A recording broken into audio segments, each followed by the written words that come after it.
Hi, friends. How are you? Welcome to another weekly edition of Ask Me Anything.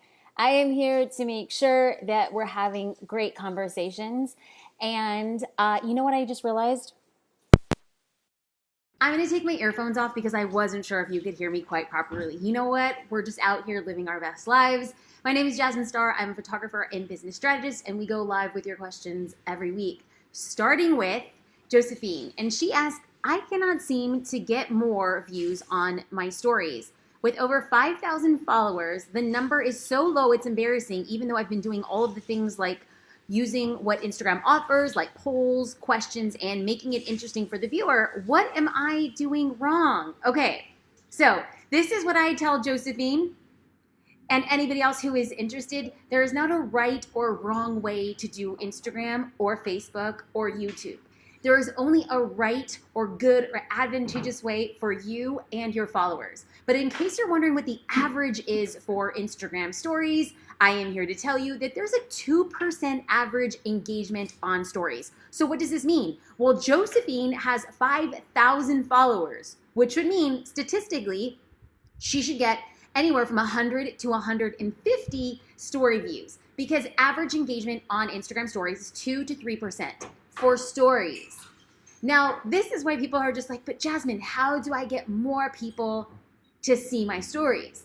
Well, Instagram has an interesting algorithm, the same way that Facebook has an interesting algorithm, the way that YouTube has an interesting algorithm. That means that when anybody is taking an action on behalf of your account, like on Instagram, if it's IGTV, if they watch a live, if they watch a story, if they're engaging with one of your posts, all of that works as an impression, like as a mark to the Instagram algorithm that I want to see more from this person.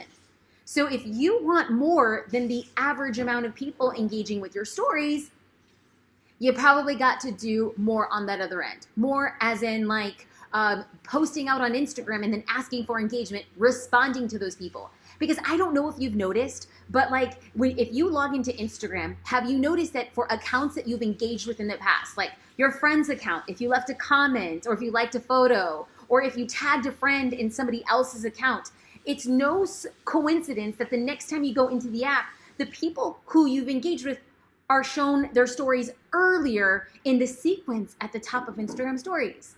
There is a reason for that order, and your actions dictate what you see in the future. This question is from Jessica. She says, I'm a bit confused how to share our Instagram post onto Facebook. I know you stagger them, but to repurpose, are you picking completely different photos? And are you rewriting the content completely, but going for the same topic? Or are you just copying and pasting the Instagram post, just cutting it down to a shorter version? Would really appreciate some input on this. So, for those of you who are unfamiliar, I'm a big proponent of working smarter, not harder. On the Inside of Social Curator, I teach people my exact methodology. And what I want to point out right now is I'm going to show you a few examples of how I work smarter and not harder. I want to make sure that the conversations that I'm having on Instagram are specific to Instagram, and the conversations that I'm having on Facebook are specific to Facebook. It doesn't mean that they're entirely different. I just want to make sure that anything I post on Facebook doesn't have @ mentions, because @ mentions only work on Instagram. I am making sure that I am not adding hashtags because hashtags work differently. I know Facebook says, oh, you should have hashtags on Facebook. They just don't work like the way that the hashtags work on Instagram. So let's show an example. Let's talk about how I am using the same content but posting it at different times for different audiences. So this post right here, it says Instagram into real life. Most people meet us and expect us. Now, you could read the rest of the caption, but I want to notice that that was posted on May 27th. A similar post, look what I wrote here, Facebook into real life. Most people meet us and expect me to be loud, vivacious, and silly. No, it's the same content, but I'm people on Facebook, I'm talking to Facebook, and people on Instagram, I'm talking on Instagram. What I want to make sure is that I am speaking to people where they are. At the point of this recording, I am going live on Facebook. I am not taking a conversation I had on Instagram and putting it here on Facebook. I go live on Instagram, I go live on Facebook, and when I can go live on YouTube and or LinkedIn, I will go live specific to those platforms. Now, just because I keep my lives there, I want to make sure that the audience knows I'm speaking just to them in a way that they see fit. Here's another example.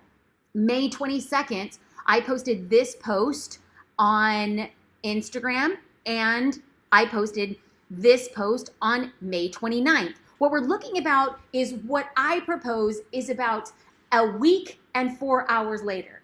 So let's do the math. If I have an Instagram post on Monday at 8 a.m., I'm going to take that post, I'm going to customize, I'm going to tweak it to make sure that on Facebook at 12 p.m., it's up and ready to go, making sure that they're specific to each platforms. I'm working smarter, not harder. If you are a member of Social Curator, you can find our exact staggering methodology with my examples walking you through how to do the same thing. So I want to make sure that that closes the loop.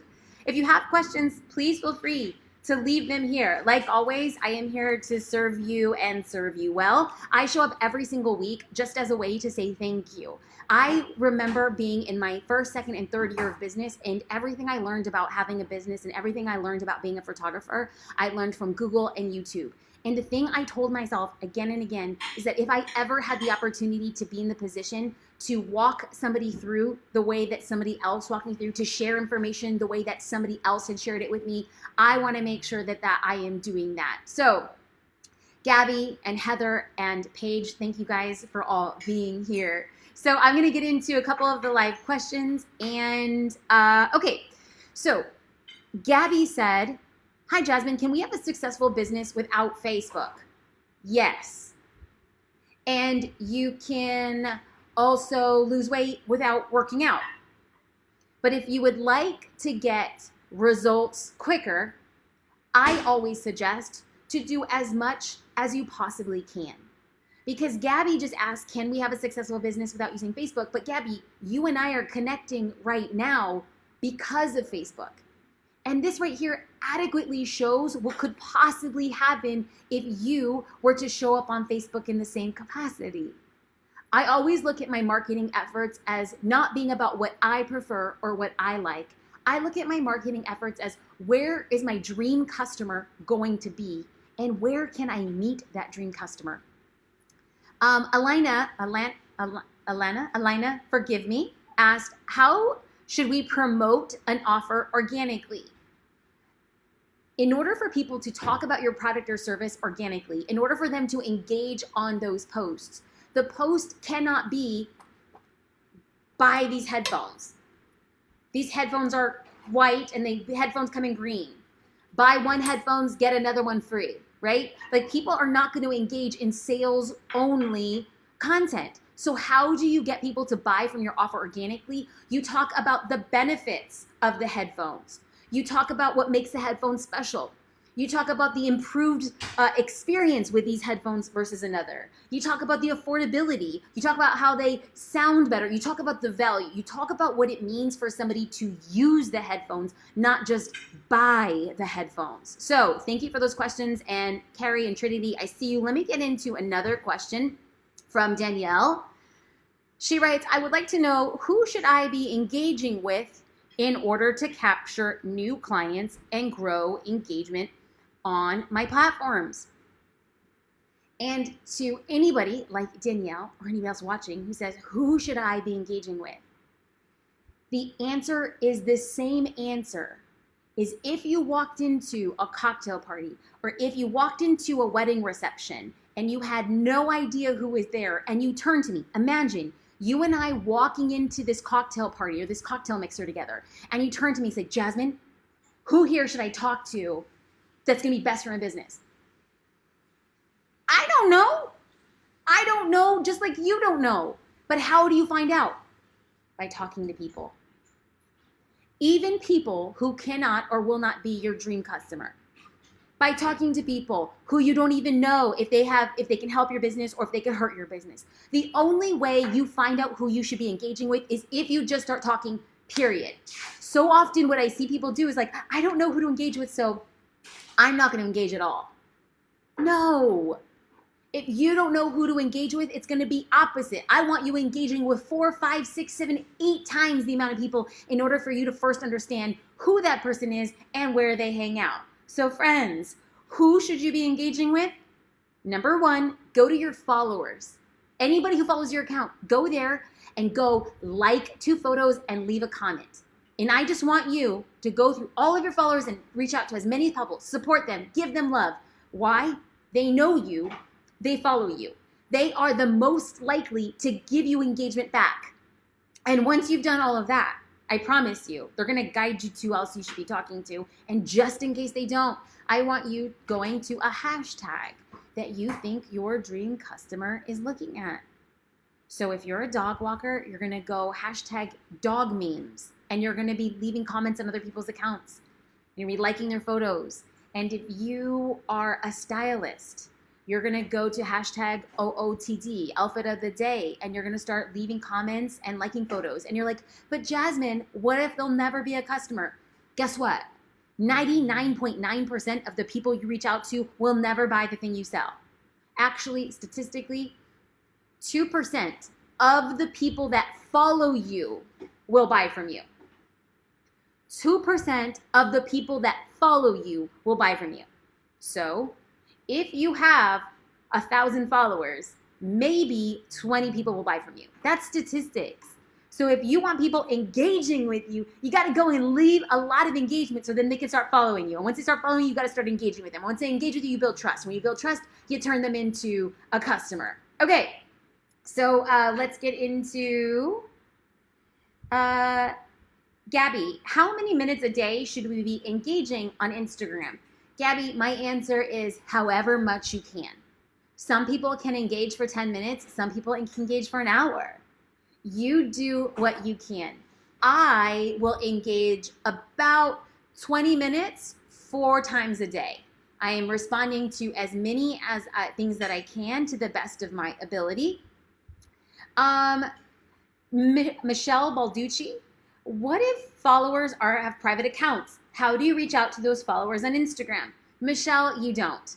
They have private accounts because they don't want people reaching out to them. The vast majority, like a lot of people, statistically, 20% of people on Instagram and Facebook are creating 80% of the content that's shared on Instagram and Facebook. 20% of the people on Instagram and Facebook are creating 80% of the content that is shared. So most of the time, people are going to Facebook and Instagram to consume. They just want to see what other people are doing, and maybe they want to share what other people are doing. They are not posting their own creations. They are not taking their own photos. They are not writing their own articles. What they are mostly doing are sharing what other people have produced. So it would make a lot of sense that people who are not producing have private accounts. If they have private accounts, don't worry about it. Move on and find somebody who has a public account. I don't want you wasting any more time trying to get somebody interested in you when what you should be doing is showing that you're interested in them. Lisa Mickelson. Lisa, it is so good to see you. I miss your face. She says, if we're continuing to post and serve our followers, but growth has stopped or plateaued, should we keep moving forward? Or should we shift what content we're providing? So, Lisa, this depends on where you are personally. I think that testing is always the best option. Like, so if you say, I have plateaued and people aren't responding, should I try new content? My suggestion would be, why not? See what happens. But I also want Lisa and anybody else who is paying attention, like social media engagement the past couple weeks has stalled. There's been a lot of social media fatigue, and a lot of people are very hurt, angry, scared, fearful, excited for what they see online. A lot of social media has been very polarizing. A lot of what is being shown on social media affects us, and it hurts us in a deep way. As a result, people aren't first to their phones anymore, first to social anymore. People are spending a little bit more time where they aren't feeling afraid to see what's going on. I have noticed a plateau in my engagement. I think a lot of people have. We don't know how to properly engage given the fight for justice, a global pandemic, fear, doubt, and uncertainty with what is actually happening in the business world. So number 1 is grace, and number 2, it never hurts to try, because if you shift your content and people don't respond to it, well then it's the same as if you didn't test it at all. But if you shift it and it works, well then, hey, that's great. So everything is a lesson. Everything is an opportunity to grow. Paula asks, if you are a brick and mortar healthcare store, what are the best categories to post? The personal posts don't seem to apply. If you are a health food store, what I would love to see are your favorite products for gut health. You can call it Gut Health Monday. You can call it like No Anxiety Tuesday. You can have themes each day of the week to prepare your audience for what you want to post about. If you're a health food store, you could say, all right, if I were you, I would put on a video. I would go live on Instagram. I would set it up like, hey guys, I know you're probably at home, and chances are, if you're not going out too much, you are eating a lot more junk food than you might not. Processed food. If you want to stimulate gut health, I'm going to show you our 4 favorite products. You're going to get apple cider vinegar. You're going to mix it with this. You're going to do a scoop of turmeric, and you're mixing it all there on an Instagram Live. And you're going to say, these 4 products each retail for $7.99 a piece. But today, if you make an online order, we'll give you 10% off our gut health bundle. And then you give a link to that, but you're literally showing people what they could be doing. And then you could say, maybe you already have apple cider vinegar at home, and the only thing you need from us is like turmeric and like bean curd or something. Say, call me, I'll send it your way. Like, we have to show people what they want before they actually know that they want it. They don't know it exists. You're in a unique position. Any business owner is in a unique position to offer value and benefits. How does this help me? How does this pertain to me? How do I save time? How do I lose weight? How do I become a better mom, a better wife? How do I feel more confident as a business owner? Everything we do should only be, how can I create content that empowers people or enlightens them to the things that I need? Okay, so Mandy McQueen, shout out to you, Queen. Hey. Okay, let's go into Jennifer Little. Would you recommend reaching out directly to my target audience through direct message? What is the difference between connecting and stalking? Your mindset. Ooh, I went there. Yeah. It takes just as much energy for you to think this person is going to think that they're stalking me as it does the same amount of energy for you to say, this person cares what I have to say. And when somebody reaches out, like, let me just be very clear. Last week on Instagram, somebody reached out, and this happens a lot. This is not the first time I've mentioned it, but it kind of bothers me that people who have never engaged with my account before, I go into my DMs and they're like, hey, Jasmine, I work for company X. I noticed that you have skin discoloration. Can I sell you this lotion that removes your skin coloration? And I'm like, my freaking freckles? You've never said a thing to me, and now you want to sell me a bottle of $50 lotion so it can remove my freckles? Bye. That to me is like a straight up sales pitch, and it's rude. Because if I was on Instagram stories and I was like, oh, hey, I'm looking for something to remove my freckles, and then you hit me up, that's a value offer. But if I didn't ask for that help to begin with, don't be rude and try to sell me something that I don't even know I want. So I also get a ton of people who reach out to say, hey, Jasmine, I noticed that your daughter's hair isn't growing in. My mom used to get, this is what I've been told. So on Instagram stories, I share behind the scenes of my daughter. Like, she doesn't have hair. She's like bald. And so I'll make little jokes about her being bald. And people will reach out like, oh, Jasmine, my mom used corn syrup, and they used to put a bow on my head when I was bald. Other people said, oh, Jasmine, my mom used to get toothpaste and get a bow and put toothpaste on my head. And I think all of these are funny. I do not think that somebody is creeping. I think that people are connecting. If somebody has a public account and they're posting something, you could respond. That's what social media is all about. Let's go back to the example that I had just used. Remember the idea of us being at a cocktail party? If you're at a cocktail party and there's a group of people talking and they're like, no, what's your favorite dance move? And somebody does the robot. And then somebody's like, whoa, okay, so what's your favorite dance move? And somebody does like, I don't even know, like the Macarena. And if you say, my favorite dance move is like the Kid and Play or Cupid Shuffle, nobody's gonna look at you and be like, where did she come from? She's creeping on us. No, that's the social conversation. The same thing should be happening on Instagram and Facebook. If people are having social conversations, it is totally okay for you to respond to the social conversation. It takes just as much energy for you to believe that you're creeping or somebody doesn't want to hear from you as it does to say, I have something valuable, I can be helpful, and my business is here to serve. So shout out to Rolga, who said she was bald until she's 2 years old. I would also like to point out that I have been very open. Every morning I say a prayer and I said, Dear God, for my daughter's first birthday, I want to put a bow in her hair.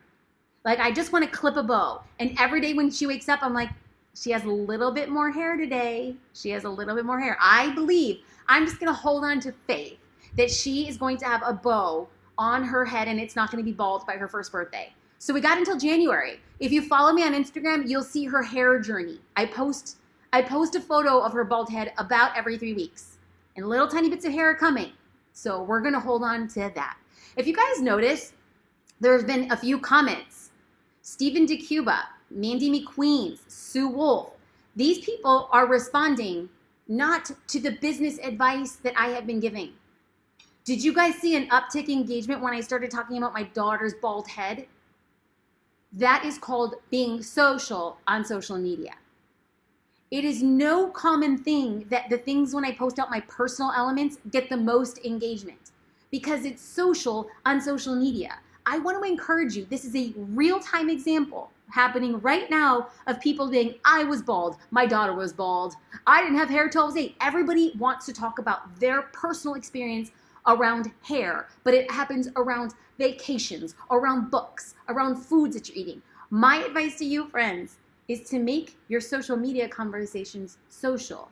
You jump in and you invite others in. That is what we do, and that is what I try to do every single week when I go live, and I try to serve you extraordinarily well. I have nothing but love and gratitude for those of you who show up consistently week over week. These conversations are just an opportunity for us to connect, and I wish you guys all well. If you have other questions, every Tuesday, I ask for questions on this page. The questions that I answer are the questions that you have left because I just want my business to serve your business really well so that you can stand in your purpose and live a life you love. I hope you guys have a great and fantastic day.